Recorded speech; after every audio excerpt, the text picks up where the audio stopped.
Hola, ¿qué tal? Yo soy Rubén Varela, soy monitor aquí en Artos Sports Club y mi consejo va a ser sobre la preparación de los golpes en el pádel.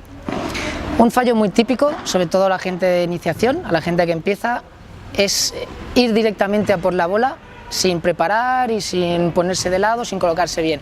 Llega la bola, nos come y ya le damos de cualquier manera y la bola no tiene control.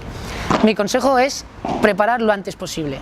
En cuanto vemos la bola que nos tiran, lo que tenemos que hacer es decidir nosotros si va a ser de derecha, de revés y prepararlo enseguida. Llevarla para atrás, ponerse de lado, esperarla y darle.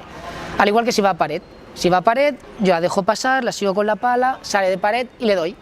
Es básico, nos va a ayudar mucho en la seguridad, vamos a ganar confianza y la bola saldrá mucho más controlada. Al igual cuando estamos en ataque, cuando nos tiran, lo típico es una bandeja, vamos hacia atrás sin preparar, nos cae la bola, le damos, fallamos, llegamos tarde.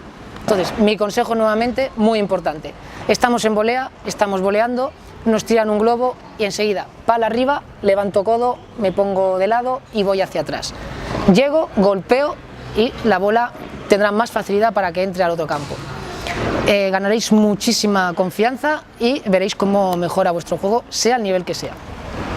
Este es mi consejo, espero que os sirva, gracias por escucharme, un saludo, hasta luego.